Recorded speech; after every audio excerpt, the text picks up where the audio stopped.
ojjukira birthday ya black blush gye decorating abantu bagamba go wagyekolera nange nayinza gikolera kyokka no yali yabbe glosh yamaliriza yabbe naye mbagamba kano keweddusaamu ako mukaali ka bulimba glosh yali akutegese n'akugamba mbuno kati tugenda kudduka mbuno weddusaddusaawo naye abannayuganda bali Semakodde ebyaddala bambi wallahi nali nagenda nakutuuka nga sigenda kujja nga balaba bagezezaako buli kimu nga kiganye nga banatera okungamba jja nkupateyo nga buli kimu kiganye because I was so tired until to go home. I was from set omanya ebyo shooting nga filming nga nkoye era bakwatagana na mukama wange Lubowa ne bamugamba oyo tusaba omututeere mangu Florence n'antwala naye bambi nali nga nemereddwa but nali sikisuubira anyway I didn't really expect it. Sente zaali nnyingi mubakwano basonda nawe n'osonda ne mwegambisa mu mwami bindeeba naye mbuga ye talina budde obukolera kataata nga kalina obudde bungi obunkolera ebintu ebyo lwaki abantu bagamba nti weesiba ku musajja kubanga bo tebalina babaagala kati we balaba omuntu nga alina amwagala babawulira nga si byaddala ng'ogwa omwesibako babalaba bya bulimba naye munange ebyaddala gye bali abasajja baneeno abayagala ebyaddala saawa kubuuza bibuuzo bya bulijjo byakubuuza ebintu nga biyamba omwana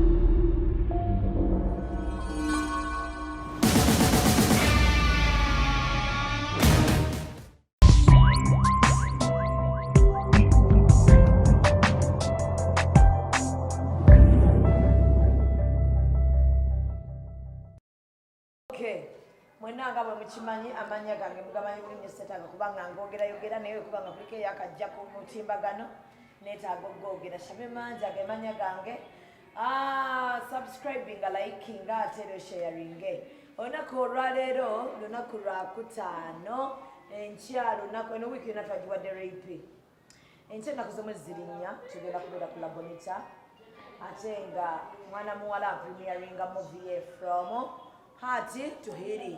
Osobola okuva mu bulumi ate n'okola ki n'owona wano we tuli Bombo Road today duka lya bimuli mulimu natural flowers mulimu artificial flowers mulimu buli kimu ekirungi kiri wano wawunya bulungi kwegamba rapi watera okubeera ne bamulaba nga ayengedde aba ayengedde bimuli bayitawo ku flower world edduuka lyokka eriyina colodirumu bwe bakiŋŋambye Chilla room.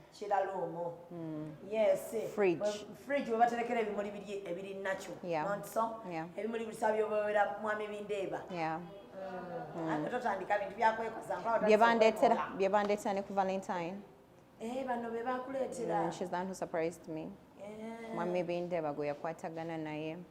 Nabindeetera. Guloshi mukwano gusi.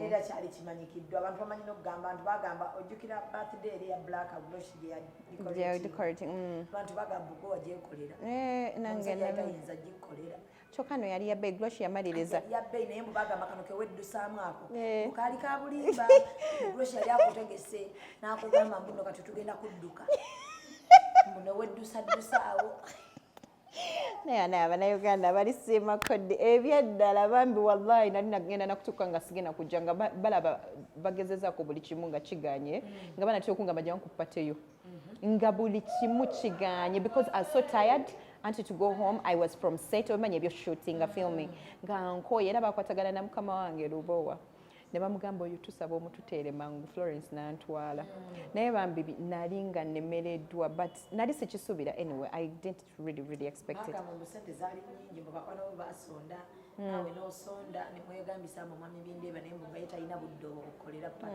kataata nga kalina obudde bungi obunkolera ebintu ebyo lwaki abantu bagamba nti weesiba ku musajja kubanga bo tebalina babaagala kati we balaba omuntu nga alina amwagala babawulira nga si byaddala ng'ogwa omwesibako babalaba bya bulimba naye munange ebyaddala gye bali abasajja baneeno abayagala ebyaddala saawa kubuuza bibuuzo bya bulijjo byakubuuza ebintu nga biyamba omwana ow'obuwala omuwala bw'afuna omusajja leero nakkiririza ositooleyo watugamba nti waliisa nnyo mwami binde era buli omu n'agamba eyo laavu teriiyo omusajja gwe wasanze obusanze out of the blue mukyadde simanya proposal mu musajja akunoonyaako linnya ate mubwakkiriza mangu ekintu kya laavu kino kyakukkiriza mangu kyakulwawo sayansi aliwa kati nze no I believe nti Shamim omukwano guneeno osobola okusikana kajibe emikwano gye tufuna mu bulamu bwa bulijjo kimanyi waliwo omuntu gw'osinkana olunaku lumu ne mukwatagana ne wabawo omulala gw'osinkana maani ne kigaana nga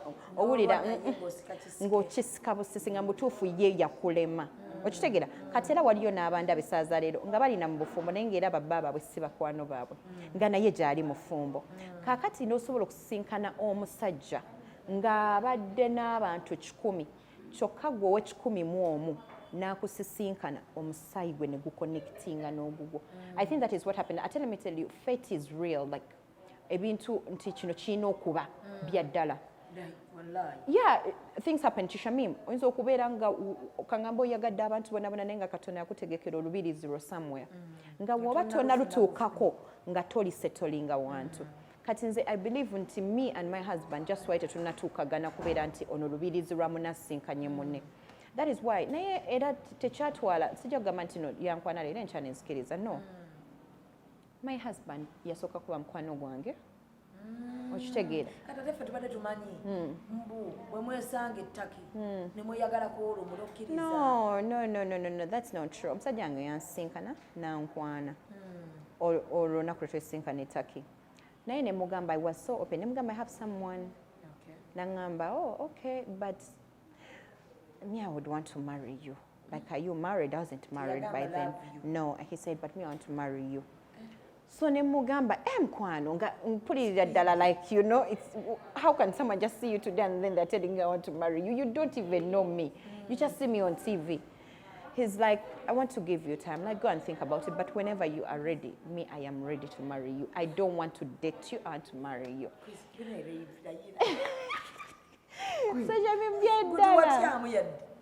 It was just shocking.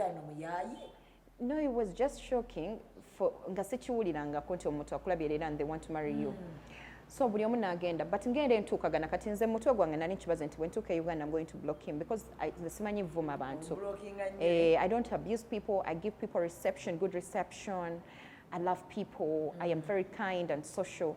Kati omuntu ntyo nnyo omuntu okuntuukirira kangamba nkwana ne muyisamu amaaso oba ne muvola but naye bwe tuwogerezeganya nompe namba yo nze wentuuka nesalira okuba kati amba sikyali mikono gyo tuba tumaze okuteŋŋana kati nesalira nga mu blocking kubanga sitaagala nnyo tumuwe budde kubanga ayinza okuntengula omutima kati nze saagala nnyo kubeera mu relationship ate nembeera mwere ayinza okunkozesa ensobi kati nkublocking ayo mba ndaba nga ddala nga tolina mulamu. So in my head I'm like you know what I already had someone wane nga tetuli married but twali nga twagalana.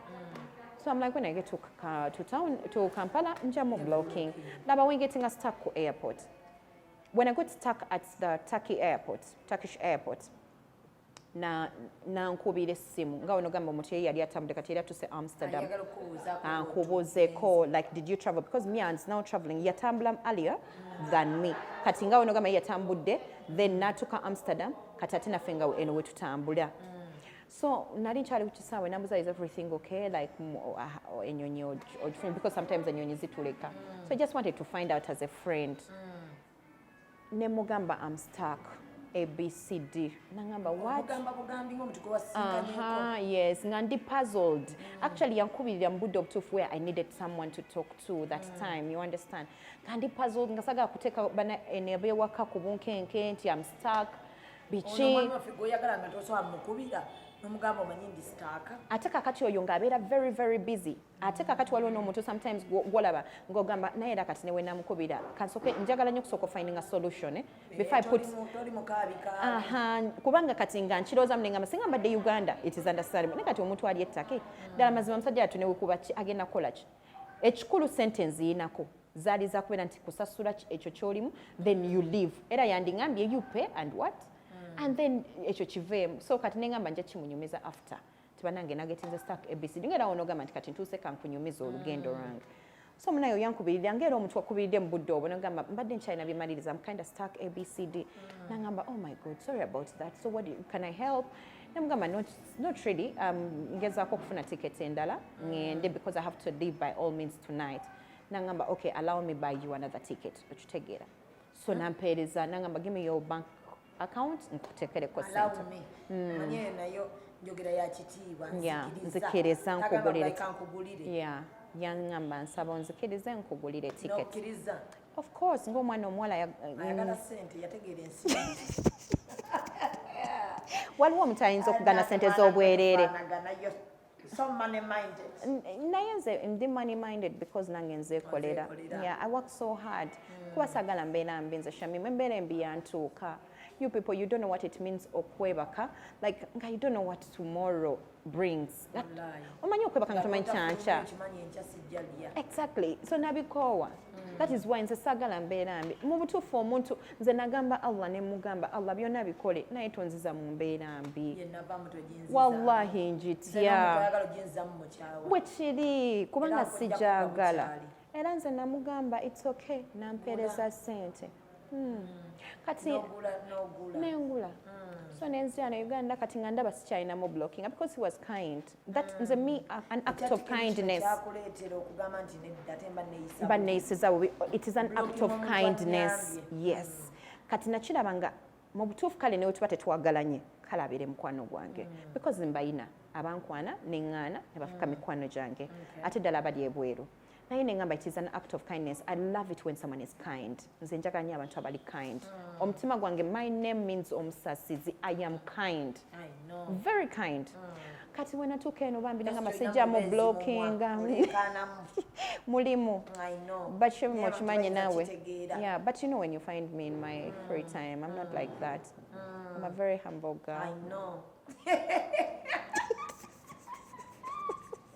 Anadi.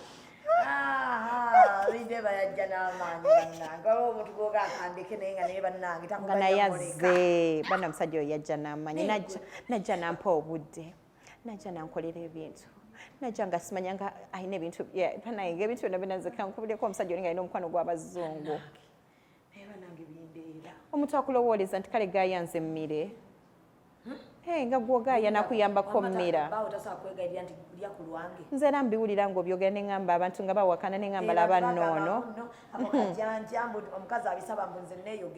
Shamim si mu bubi ate nga bambi si mu bubi ate si kulimba but abakazi bategere ekintu kimu men want women who are vulnerable to them ng'awulira nti oli mukazi ng'awulira nti gwoyo yalina okweguya Shamim nakiwulira ekintu ekyo ng'okyogera wallahi nga yenze mwenyini nze njagala omusajja nzijukize nga kimanyi nina okulya nenjagala nzijukize aŋambe cocktail you haven't eaten nze mikwano gyange bano baglosh babuuze bakimanyi nti nze bange wemba nabo ajja bakubira amasemu 10 nga bagamba my wife has to eat.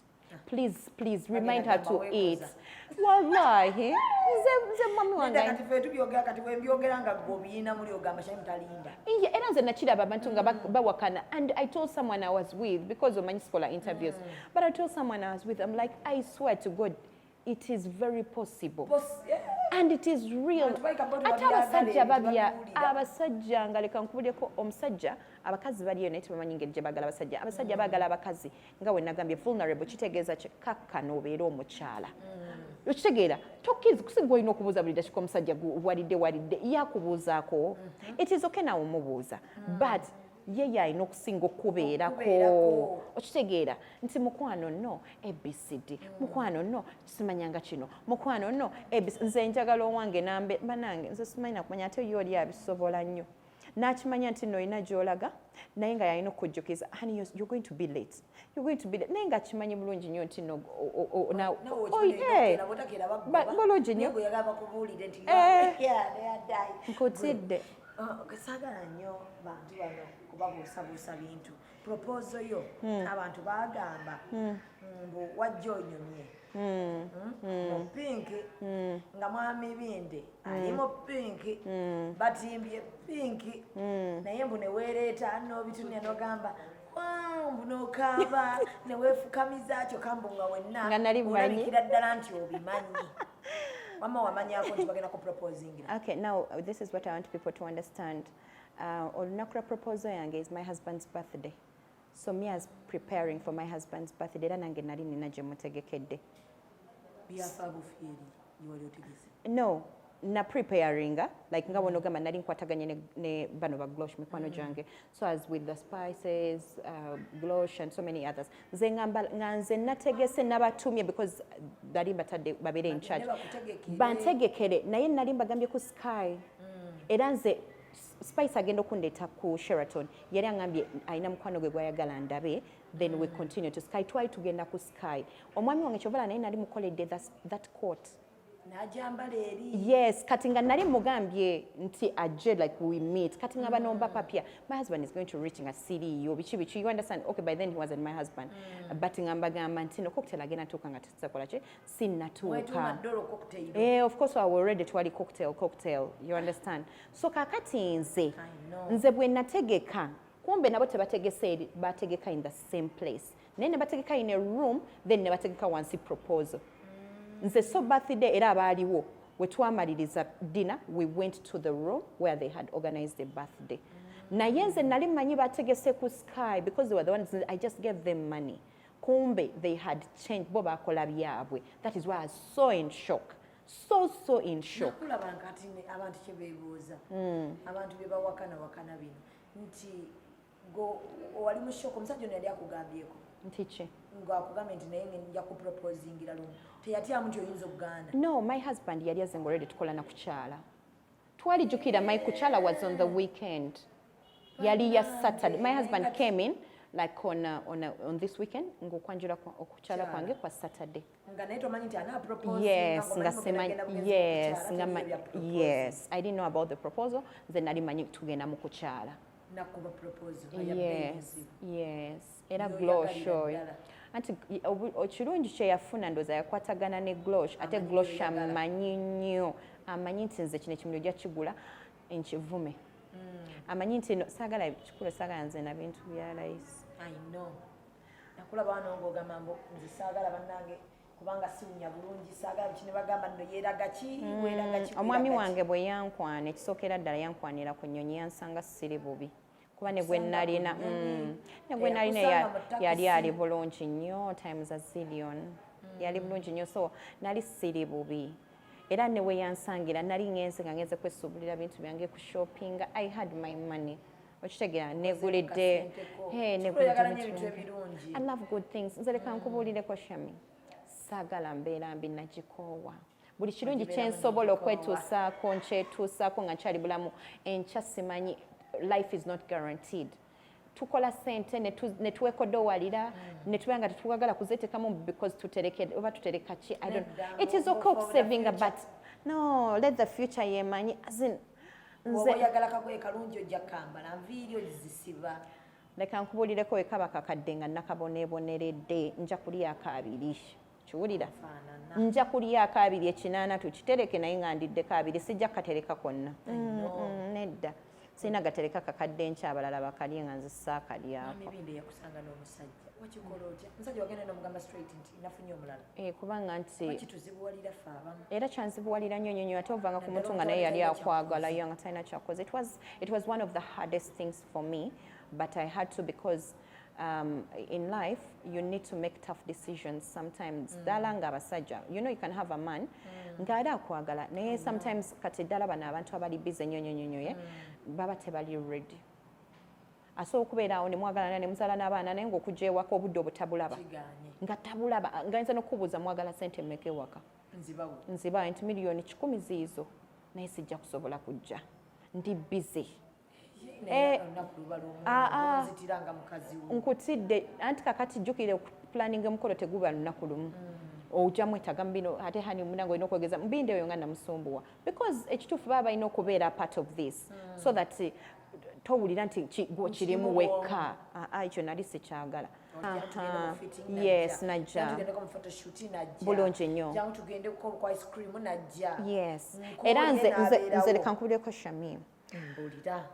Olaba nze omwami wange ngazze oyali awo yakoma ojjukira yali twali tugenda nga twakeeraba jjukira kati okuva eri olunaku lwe tweraba yakoma wano ng'ajja mu kukyala. Yakoma wano ng'ajja mu kukyala like 1 week nga tusigazaa like a week naye nga nkola ku live wire nga buli kiro alina okujja okuserena ne ba Glosh abo ojjukira nga ndowooza bakukuta ebyo bya engagement kumbe nze ndowooza bakukuta kukyala nze nga manyi baba bateeka kuba era Glosh yategeeka okukyala kumbe ndowooza nga bakukutiramu ne engagement naye nga buli lunaku after live wire ng'ogenda eri ku Serena hotel like restaurant nga tubeera eyo nga bannange binyuma nga mukola zi dinners Candlelight okitegeera Oh my God. nga nakwambaza ekkooti ye ngenda ng'ogikutteko bw'oti. empewo nyingi najjako eyo najjako Neera ava enyuma bannange omuntu alinamuko ssente.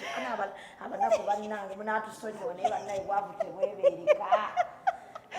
omusajja oyo bannange just know kandabira ddala kolera obuliro otya omanyi omuntu tulina mukalako okuseka mundanogane nga wetwekwonako eno ne bagloshi ne pisa awo naliawo ne pisibani nga tuwekwonako awo nga balabira ddala naye nakitto waffe ng'ogudde mu kintu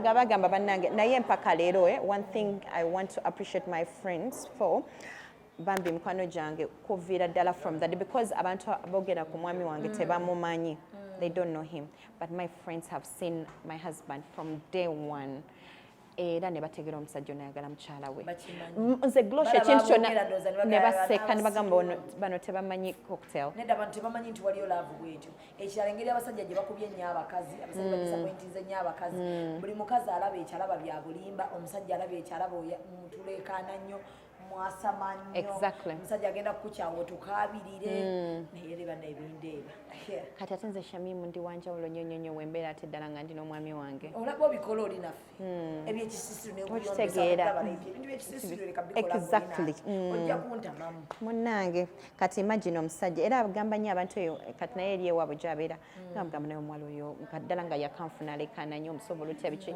naye ng'abagamba omukyala gwe mulaba ku TV nze wanjawulo nnyo ku mukyala gwe nina ewaka mukyala gwe nina ewaka ye mukyala gwe nalootanga mu birooto byange era nga yenze banaye tolina nakyo omugamba ku mukyala we he can strangle you when it comes to me oli anjagala nnyo namanyi ogenda kita naye rebito zannyirwako ate nze abantu bamu kye balina okuandastandinga n'abakazi abandaba okuuma obufumbo buneeno ebizibu byammwe mubimalire mu kisenge ensi bwevaayo nekuba omwami wo naawe I laughed when I saw people come out to say that nakola nsobi okusidinga with my husband because abasajja baswaza I was laughing nga ngamba so you expected me to come out nange nzire ku side yammwe ntandika okudda ate kakati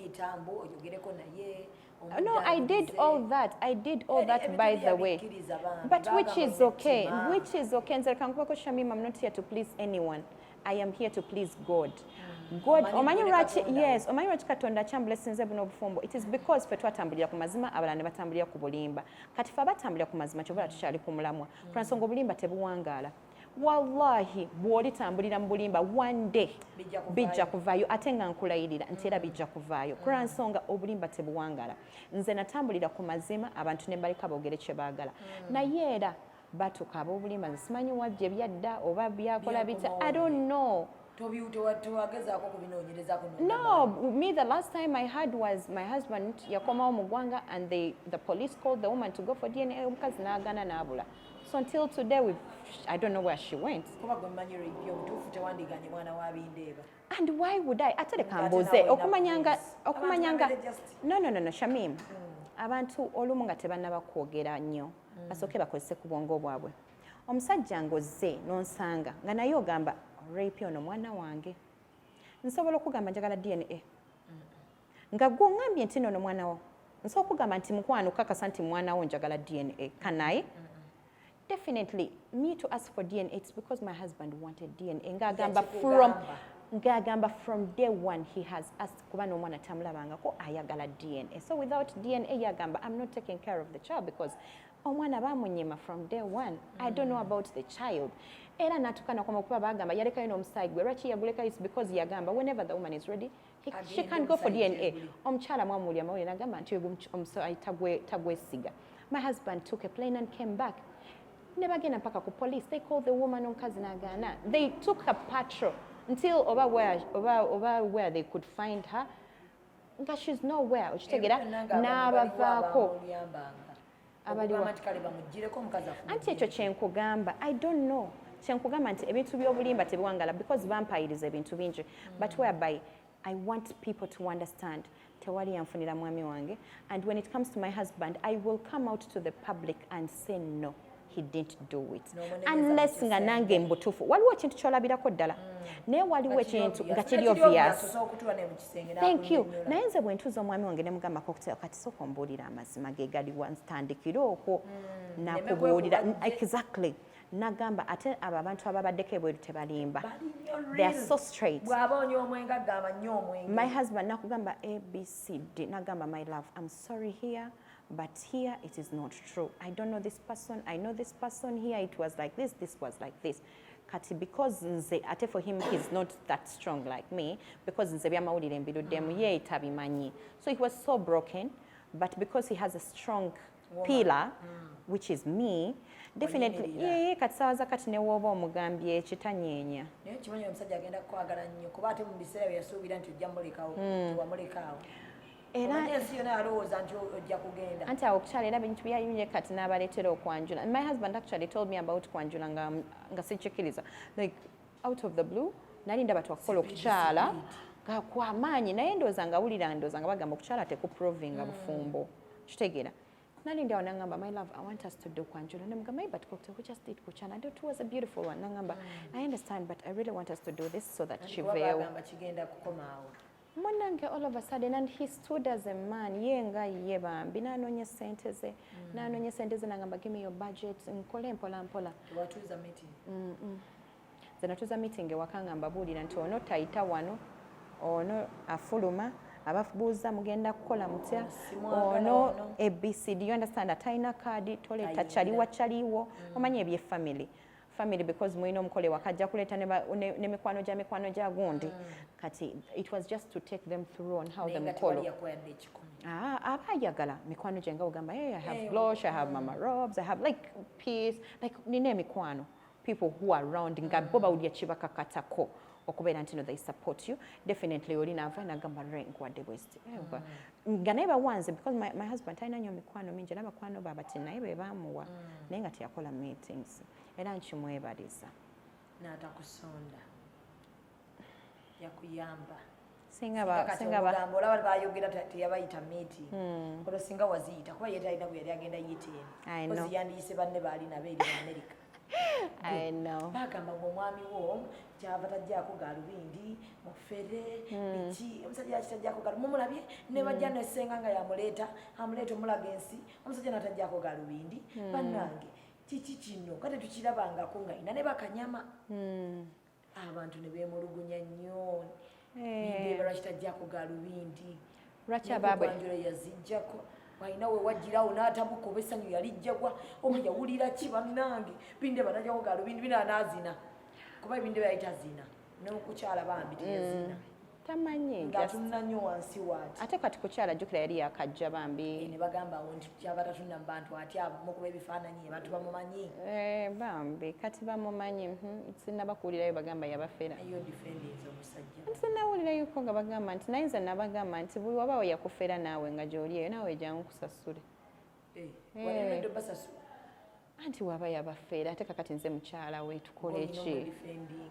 kubanga tikiringa mu busiraamu omuntu waafa nga badde mwami wo bataata wo baki kikaba katako okusasula amabanja kati omwami wange waba yabafeera nga sente tazirina kinkakatako nga nze mukyala we yes kati ebyo byatajjako galubindi baba bwe lwaki tebabawa ssente ani abibabuuza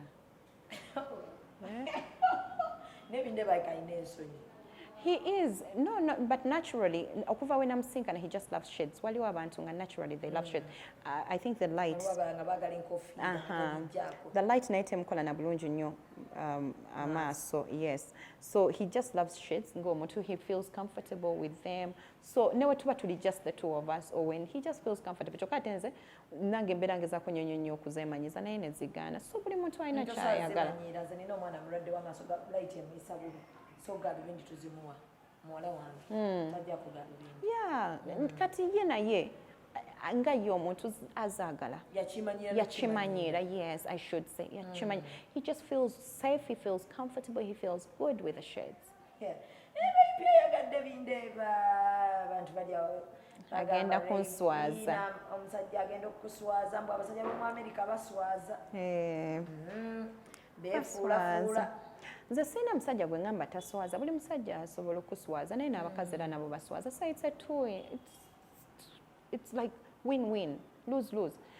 Waliyo era abasajja babadde very nice to women era abakazi ne baba disappointing n'afumbirwa omusajja omulala nga naye omusajja onamutaddemu ssente ze tebaliyo.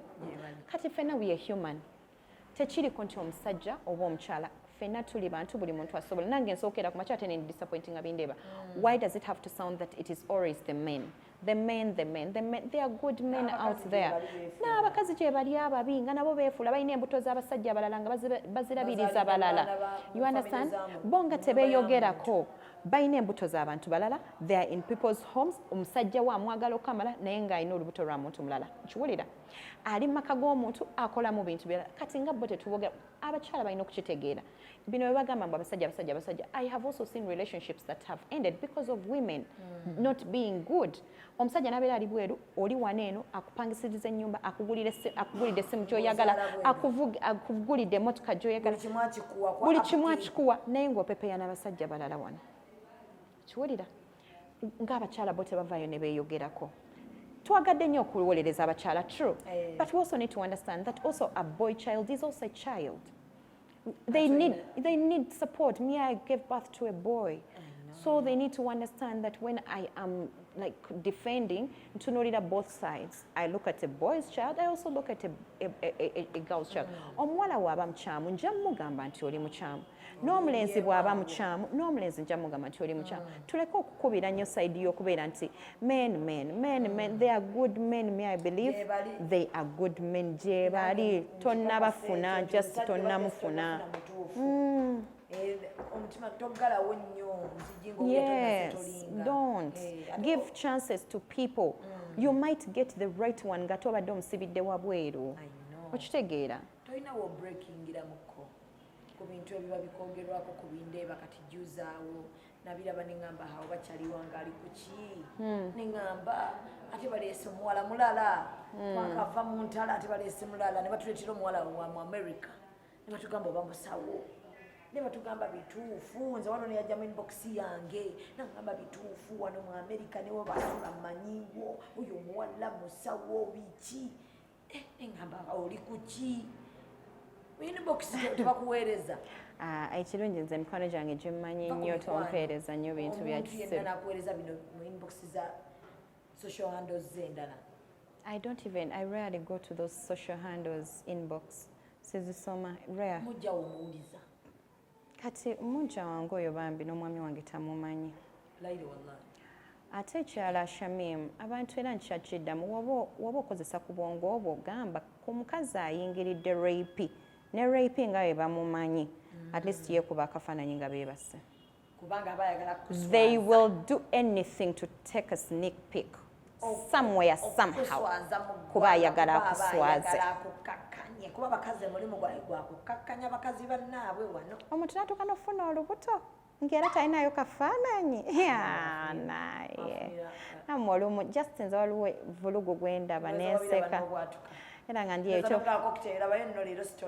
musajja atuyatya because ngalaba so many things are coming up nga gamba omukazi agenda tuuka yekyawe because I don't stay with him definitely ojja sanga omukazi omu agenda obirowooza nti bituufu okitegeera atandika okufuukira ekizibu nze ndaba dduka mukwano saabirowooza nako namubuuza ekintu kimu cocktail can I know about the story nambuulira nangamba n'omuwala simumanyi ekituufu nali nava mu state yange nga nina state gye nagenda okukola ekyo nali nkimanyi but nga omanyi abannayuganda nga bakuŋŋaanidde mu kifo they are always bad people so one person oyo ate nga mukwano nakwesonyiwa you went and paid a certain blogger they paid someone actually bafunyamu vulugu n'omugenzi naye yali yasasula esente zaali zibacyankananyeza ne bloga munne nakugamba obulimba tebulwayo kyovala batuuka nga nabo batandise kwekubanga bo ne batuuka story ndowooza ne bagivako nga balaba mu butuufu bagezezzaako ne story eganye nga tegatta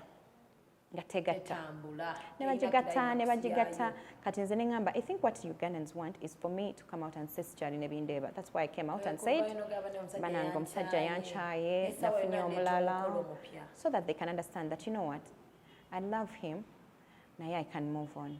You understand? Me, what people need to understand. Nyo era wenavayo ne bagamba nti bannange na omusajja era twayawukanye. Because njagala nnyo kubawa kye baagala sometimes. Mbasanyuse babeera awo nga basanyufu. Naye ate eri ettima kyobula bakyali mu mbeera gye balimu. Abasinga bali ku social media okwo bali mu mbeera mbi. That is lunaku lwe basabirira. Kuba kati awo bwe batugamba nti omusawo yaliyo omusawo naye essanyu eryandibadde lyakulaba ng'okaaba. Bulungi sawo yalina obbawa evidence. Naye mukazi wattu kyokka nno bambi kati nze kye nasasirako oyo omuwala nti naye alabika alina relationship gye yalimu ate gye ba affectinga. Kati jjukira omuntu ng'ali lubuto atandika ogamba webiba byaddala ng'omukazi yabaddeyo baddala yebakako. Yeah, not so many people, but I want to tell this person's relationship. Omuntu oyo gwali kubanga omuntu eyajja wano yali agala kuba sides zombi, yali agala kuba omuwala ono akube n'omulenzi. You understand?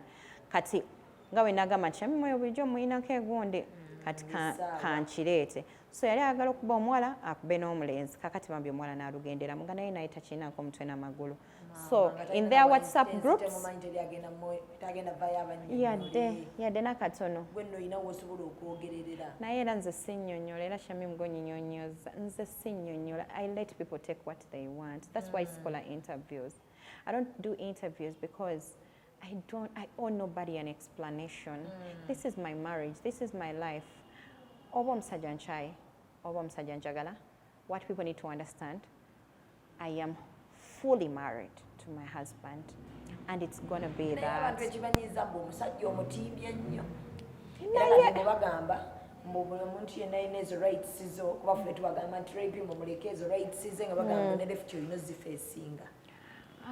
Kati omusajja okumutimba naye kati baagala ntimbani nga yebawo. But first, people need to understand real men are rare on social media. Rare. Esooka yesiserebu. Musajja watu nekebe status tagiteekayo. Ara. Abantu basanyuka nnyo ng'okaaba. Which is okay. Naye ate abantu, people need to understand. And see, in life, everyone breaks up at a certain moment because we are human. Nti tuguma, oyinza okuguma n'oguma, but at a certain point you break down. So it's okay for people to be happy because omuntu omulala ayita mu kunyegerezebwa, because I saw people saying katinga kino ekyabaddewo for the press conference. I cried. Nange kwawukabeko. I didn't really cry, but I got emotional. You understand? It's just that I saw nga mawulire gakisusiza.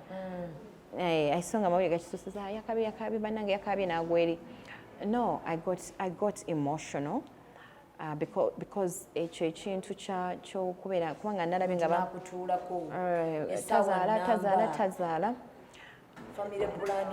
I saw, first, by the way, people need to also understand technically family planning, because even some of us have not even used family planning. It's like beba mukofe. It's not about family planning or what, but it's not also because the person tanaba kuzana titazala. There is also timing. Yeah. You understand? Naye kinene ekintu lwaki sikyagala, it's because nyinza okuba kale mbadde obaka nga newemba sinatuusa. Naye omuntu wakikuyimbirira ennyo olulimi lutonzi. Sometimes n'olulimi lutonzi. It is also not good okubeera nga buli dakiika oyogerera omuntu a certain word. What if time comes nga she's supposed to give birth n'atazaala? What happens? Someone said, but she also asked the same question to Zari. But I want people to understand, when I was interviewing Zari, I was not going to ask that question. It is the husband, it is the husband that asked me to ask the question. You understand? And she comfortably answered it because but I think the husband jokingly when you are lovers, you understand? Okay. It was so kind. it's not the way people ask. Me one day Anne Kansime came out. Actually, Anne Kansime takola interviews zaba media people. But you know why? I believe because of that same question, yatuka ne yechawa. Because it took her a while to give birth. And then all the time it was the same question. It is not funny that you're telling a woman that they are not giving birth. It is not. At all, I want people to understand. It is not. It's polite. Nga techiri chakamanyiro. Ngochiwulira mbutufu si chakamanyiro. Ne waliwo ate abakikola. Nga mbutufu for them they are demeaning women. Yeah, I don't know, they sit on their socials, they discuss you, they abuse you. It is different when I come and say, Shamim, omwami omuzalira okitegera kyanjawulo. There is kindness in this. Atochiwulira nga tekiri personal. Okitegeera.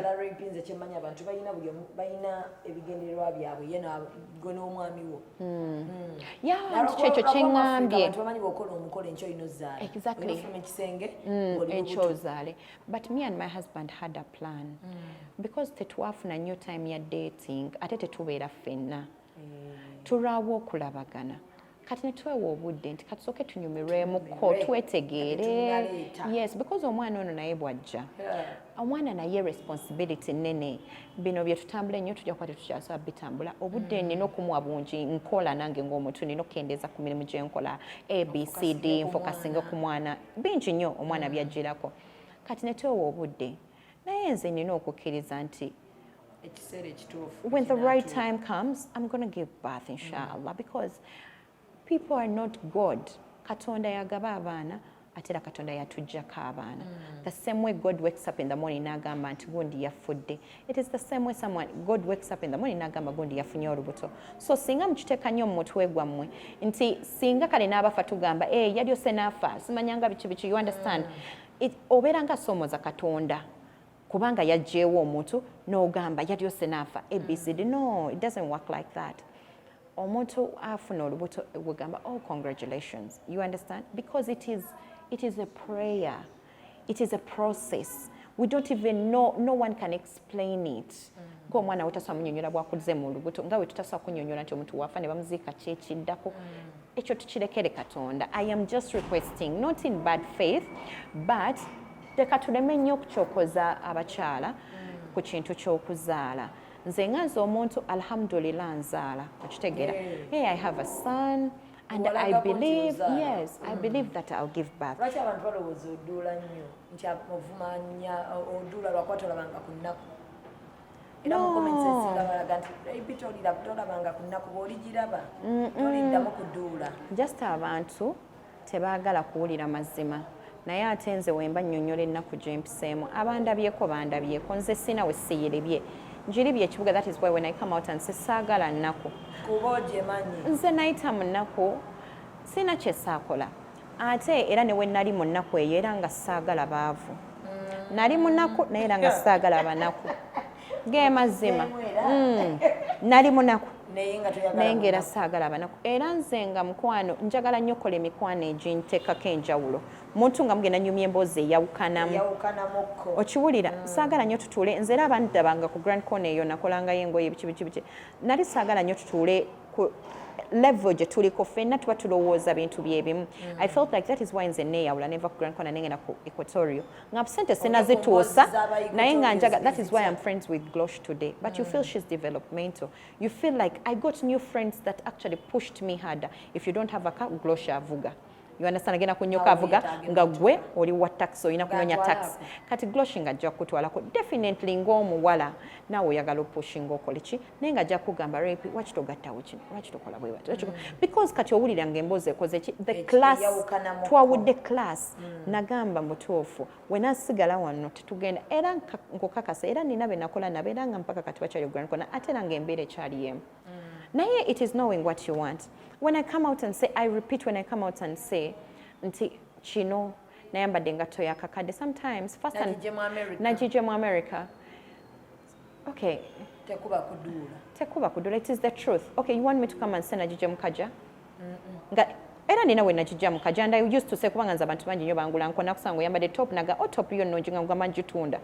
Nga njitunda nga ngenda njiriba endala. Naye kati ekituufu Enga tuyange ebeera yavudde mu America. Kitegeera. It is the truth. Perfume ngevudde mu America. Shami simanyi kulimba. Era wemba nayambadde.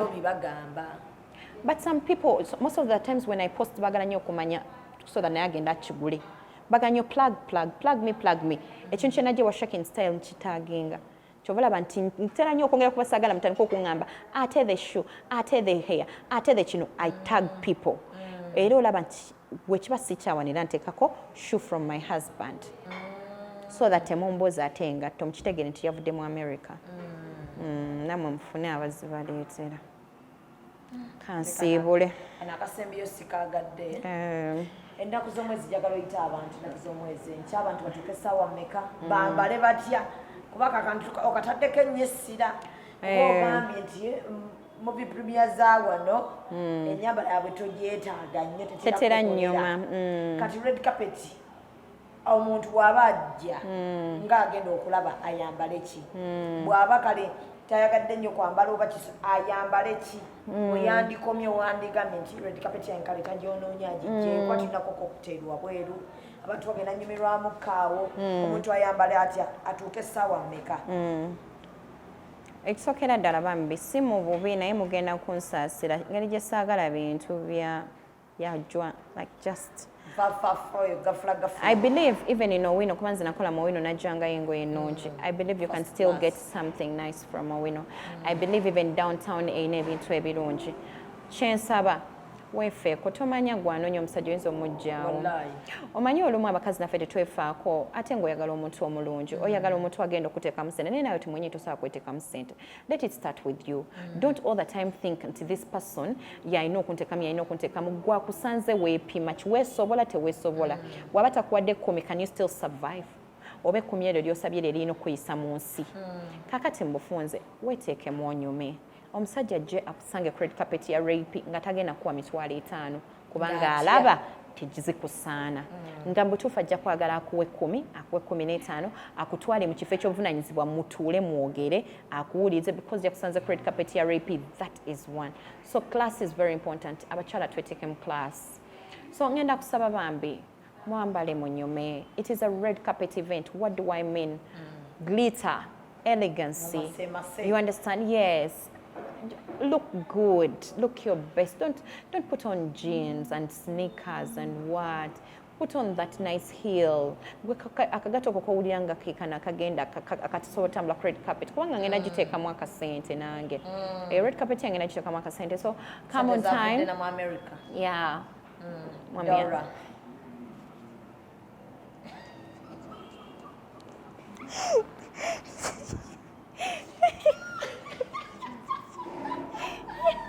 No, olumu temunyeeganye wana omuntu asaba muba n'entondo nnyo olumu ne wetusaagamu mutugesa 10 abantu b'omukikuubo abantu b'omuhaamu yonna gye tuyise ne kuva luli ne tugendako mu Owino bambi mwe bali edda rape mumulaze omukwano omwana wadde rape akatunda ng'agamba oba nga talulya na loosi yadda katono abantu bakwagala bano abakulima mu bakukyawo be batono leero lwenkirabye naye nange nzikiridde wansi eyo nenkakasa nti ebyaddala abantu banjagala omanyi abantu nno nga bagamba byokola bitusanyusa kyokka be basinga okunjagala bakwagala okufa bannange omukazi wakuwadde ebintu omukazi ampadde ebintu kati edduuka lyonna alisitula limpe rahma jewelry and palace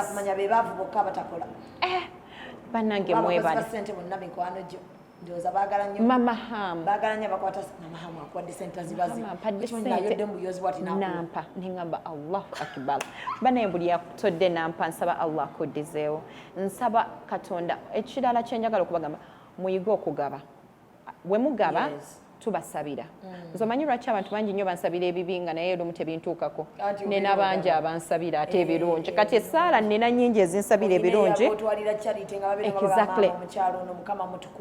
yatukolera kino yatuleetera emisaalo gy'omuzikiti n'akola bati kati abansabira esaala embi kye mulina omumanya mulina okubeera nga muli bangi ate okusingako abagenda ne kukaaba kuba kati mamange yagenda kukaaba buli wabeeraawo nansabira emikisa kiba kizibu bulungi nnyo nze gwe yasooka ajjukira okulabako nze namujja wali ku kisaawe nze gwe yasooka okukwatako nangamba mwana wange nsaba Allah buli kyoyayina kuba buli kyoyayanira nkimugambye nsaba bukyoyanira kikuwe kati ababeera eyo nga musaba essaala kino tekijja mukolebwa kino tekijja nyongera okubajjukiza nti hajjati yatuuka ku kaaba nansabira ate si ye yekka bulungi nnyo so waliwo emikisa munange gy'otasobola kulwanagana nagyo kati Allah yanteekako omukisa gw'osobola gw'otasobola kulwanagana nagwo era buli abampadde nsaba Allah abagabanyizeemu emirundi n'emirundi wojje wallahi ate nina omukisa nze by the way nze when someone gives me